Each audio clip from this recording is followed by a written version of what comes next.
Hello students, I am a science teacher. Today I am explaining a chapter about the moon. In this chapter you will learn the moon, phases of the moon and the tides, eclipse, expedition of the moon and artificial satellite. Draw some shape of the moon that you see in the sky. कुछ भी बना सकते हैं, full moon, half moon,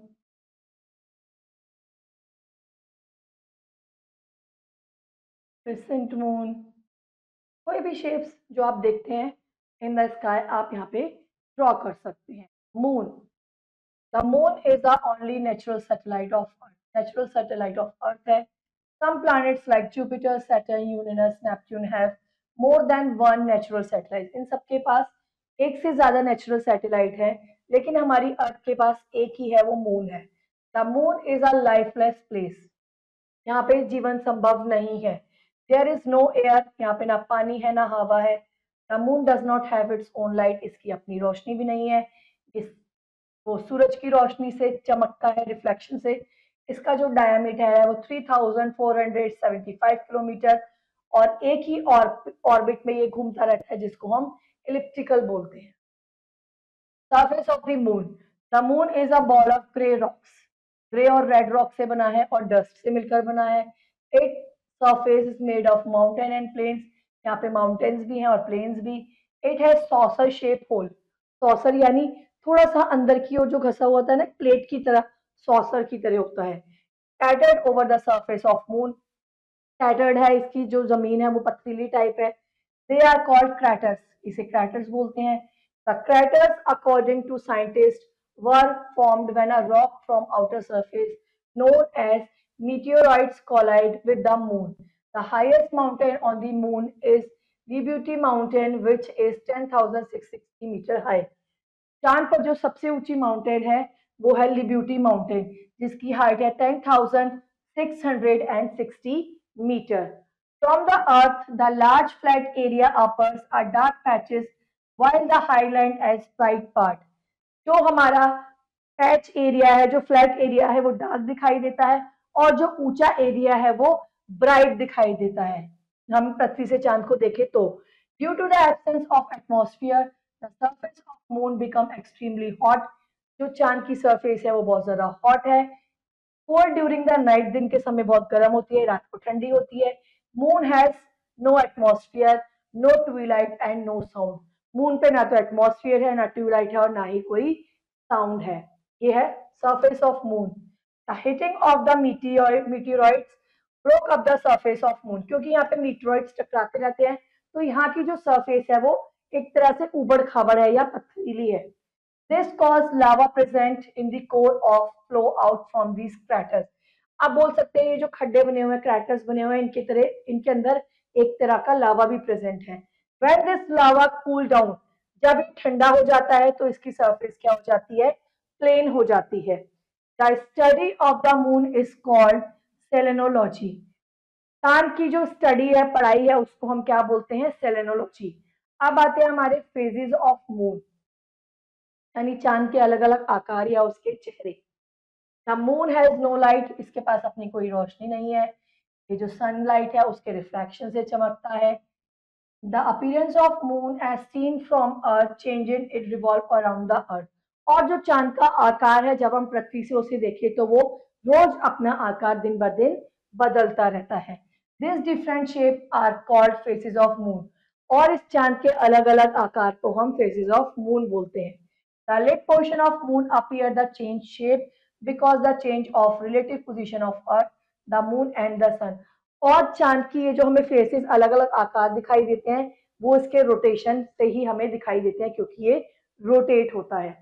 the moon takes about 29 days to complete a cycle through all the 8 phases, यानी एक पूरे faces cycle को complete करने के लिए चांद को 29 डेज लगते हैं।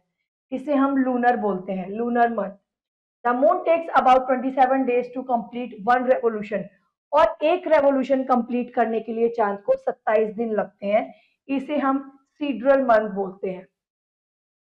The different phases of moon are as follows. पहला होता है new moon, when the side of moon facing the earth, जब मून की साइड पृथ्वी, जो मून का जो फेस है वो पृथ्वी की साइड होता है, तब क्या होता है हमारा, जब सनलाइट उसको रिसीव करती है तब होता है हमारा न्यू मून। फिर आता है हमारा क्रिसेंट मून, यानी ये वाला crescent moon. When only a small portion of facing side of moon gets sunlight because visible, जब थोड़ा सा एरिया विजिबल होता है चांद का तो वो क्या होता है हमारा क्रिसेंट मून। फिर आता है हाफ मून, ये वाला, where the half portion of facing side the moon become illuminated, जब इसका आधा हिस्सा हमें चमकता है तो वो होता है हमारा हाफ मून। फिर आता है हमारा Gibbs moon, when almost third fourth of facing, यानी ये वाला चांद, जब चांद पूरा होने वाला होता है, ये होता है हमारा गिबस मून, यानी जब थर्ड फोर्थ पार्ट हमें दिखाई देता है सनलाइट से। फिर होता है हमारा फुल मून, यानी पूरा चांद, where the entire side of moon facing the earth, जब मून की जो फेसिंग होती है वो अर्थ की साइड होती है और हमें पूरी दिखाई देती है, वो होता है हमारा फुल मून। ये हो गया हमारा फुल मून, ये हो गया गिबस मून, ये हो गया हाफ मून और ये हो गया क्रिसेंट मून। ये हो गई फेजेस ऑफ मून। फिर आते हैं the moon and the tide. The earth appears blue from space, जो हमारी अर्थ है वो स्पेस से हम देखें तो हमें नीली दिखाई देती है, क्योंकि अर्थ का जो 70% पार्ट है वो पानी से घिरा हुआ है।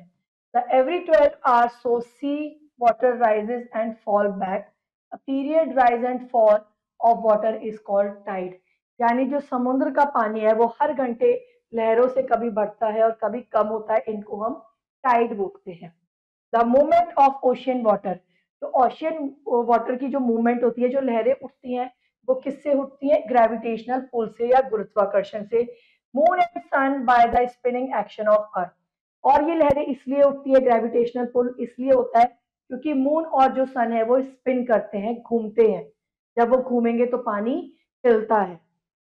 When the water level rises, जब पानी बढ़ जाता है समुद्र का तो हाई टाइड्स आती हैं, ऑलमोस्ट 6 आवर, और 6 घंटे बाद जब अर्थ 90 डिग्री पे रोटेट होके पहुंच जाती है और सी लेवल वो होता है कम होना शुरू हो जाता है, तो क्या होती है, लो टाइड्स आती हैं। Highest tide occur on the new moon और फुल मून, और हाई टाइड्स तब आती हैं जब चांद पूरा होता है या नया होता है, न्यू मून होता है, तब हमारी आती हैं हाईएस्ट टाइड, यानी बहुत ऊंची लहरें। फिर आते हैं एक्लिप्स, यानी एक तरह का ग्रहण, जिसे हम बोलते हैं ना हमारी इजी लैंग्वेज में ग्रहण लगना। An eclipse is a shadow form in the space from the sun of मूरत इनविजिबल समटाइम्स, यानी कई बार हमें चांद थोड़ा सा दिखता है, कई बार पूरा नहीं दिखता है, या बोलते हैं ना आधा चंद्र ग्रहण है, पूर्ण चंद्र ग्रहण है, उस टाइप से। An eclipse occur when the sun and the moon and the earth straight line, eclipse तब होता है जब एक सीधी लाइन में आ जाते हैं। At such time heavenly object is middle caste shadow, इनके बीच में एक परछाई बन जाती है और वो पूरा ही चांद को ढक लेती है। First one is lunar eclipse, इसमें क्या होता है, when the earth come between the sun and moon, जब पृथ्वी चांद और सूरज के बीच में आ जाती है तब होता है lunar eclipse. Lunar eclipse occur when the earth revolve around the sun, sometimes come between the sun and moon, और क्या होता है, चांद और सूरज के बीच में हमारी अर्थ आ जाती है, तो इससे क्या होता है, शेडो जो है, the shadow of the earth cast on the moon, जो पृथ्वी की परछाई है वो चांद पर पड़ती है और ये पूरा ही ब्लैक हो जाता है। The part of the shadow that are totally blocked the sunlight is called umbra, जब ये चांद को पूरा ढक लेती है और अंधेरा हो जाती है उसे हम उम्ब्रा बोलते हैं। The other part that blocks only part of sunlight is called penumbra, इसे पेनुम्ब्रा बोलते हैं। Lunar eclipse can be total और पार्शियल, या तो पूरा होगा या थोड़ा होगा, या तो थोड़ा सा ग्रहण लगेगा या पूरा लगेगा।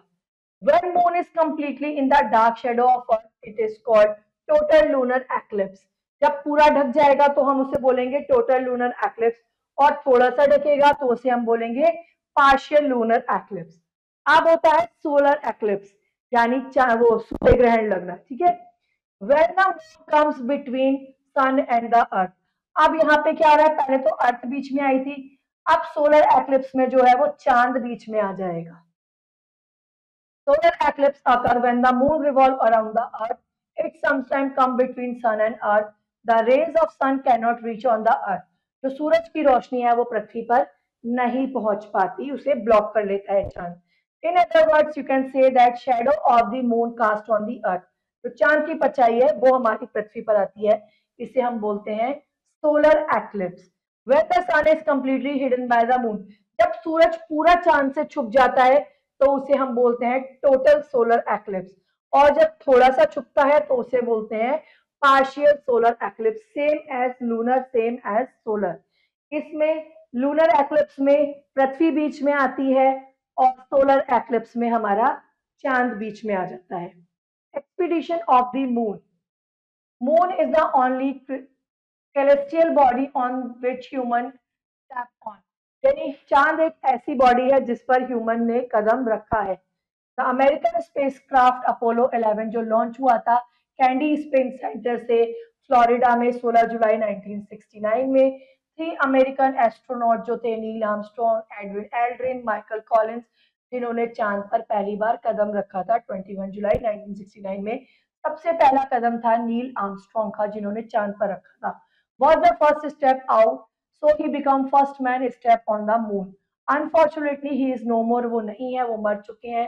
25 अगस्त 2012 को at the age of 82, Neil Armstrong and Edwin Aldrin stay for 2.5 hours on the moon. यहाँ पे ये लोग 2.5 घंटे रुके थे. While the third astronaut Michael Collins remained in the spacecraft. लेकिन जो उनके थर्ड एस्ट्रोनॉट थे माइकल कॉलिंस, वो स्पेसक्राफ्ट में ही रुके हुए थे. फिर artificial satellites. Artificial satellites are man made object. Artificial satellite वो होती हैं जो मानव द्वारा बनाई गई हैं, मैन मेड है. लाइक मून हमारी नेचुरल सैटेलाइट है अर्थ की. Like the moon artificial satellite reflect the sunlight and can be seen clearly in the night. रात को दिखाई देती हैं. लेकिन जो हमारी इंडिया की सबसे पहली आर्टिफिशियल सैटेलाइट है वो 1957 में बनाई गई थी, जिसका नाम था स्पुतनिक 1, जो लॉन्च की गई थी स्पेस में. रशियन साइंटिस्ट ने इसको लॉन्च किया था.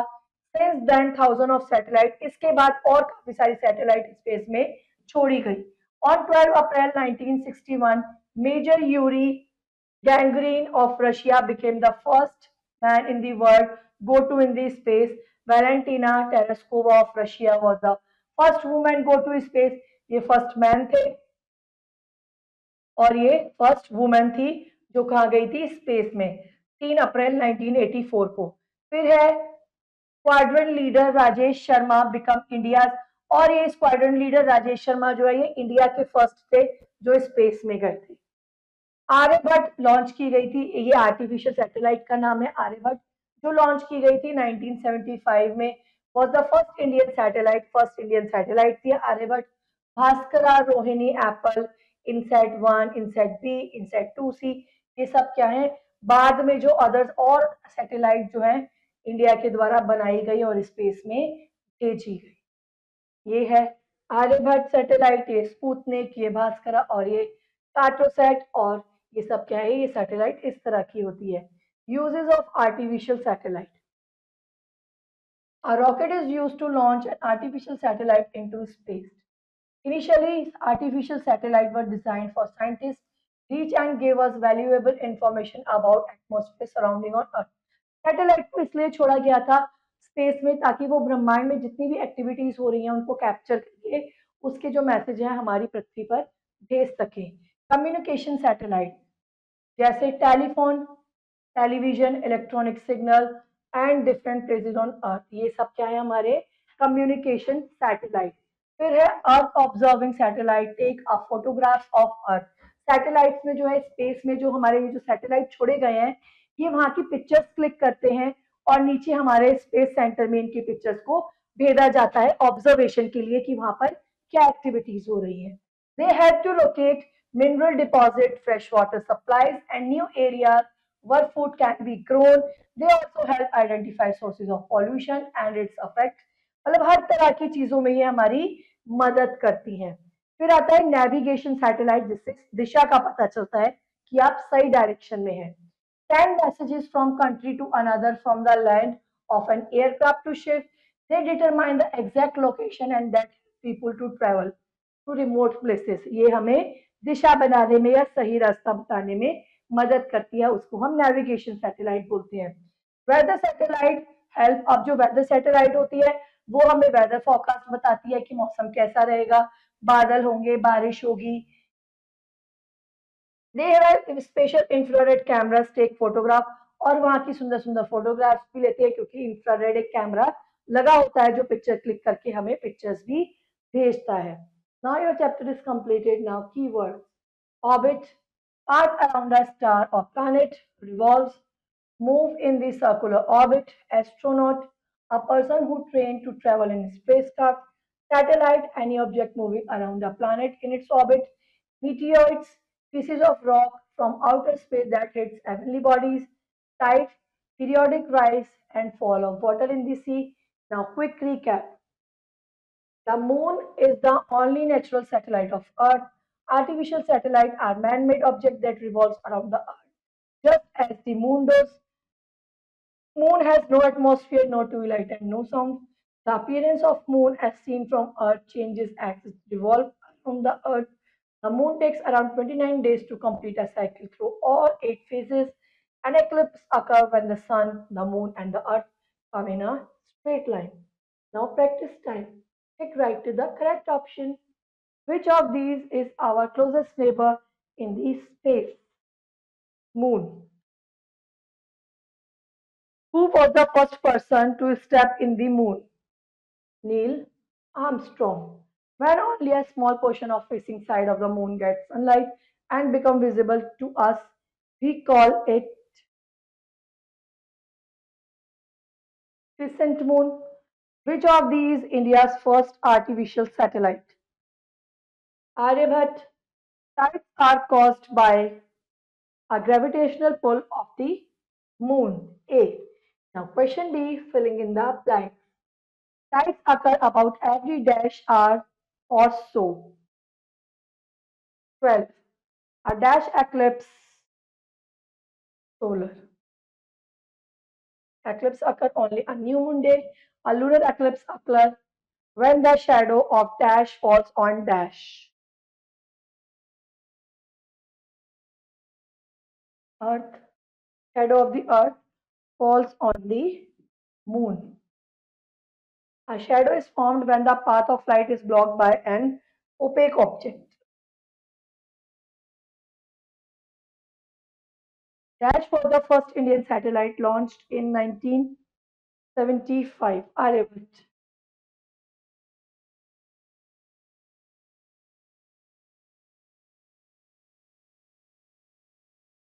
Now question C, write T for true and F for false. The moon has its own light. False. The highest mountain on the moon is Liberty Mountain. True. The surface of the moon is rough and uneven. It is also true. The solar eclipse occurs on a full moon day. Is false. The moon completes all its 8 phases in one lunar month. It is true. Now question D, match the following. Lunar eclipse. The earth comes between the sun and the moon. Aryabhat. First Indian satellite. Valentina Tereshkova. First Russian woman to go into space. Sputnik 1. A spacecraft which carried a living creature into space for the first time. Solar eclipse.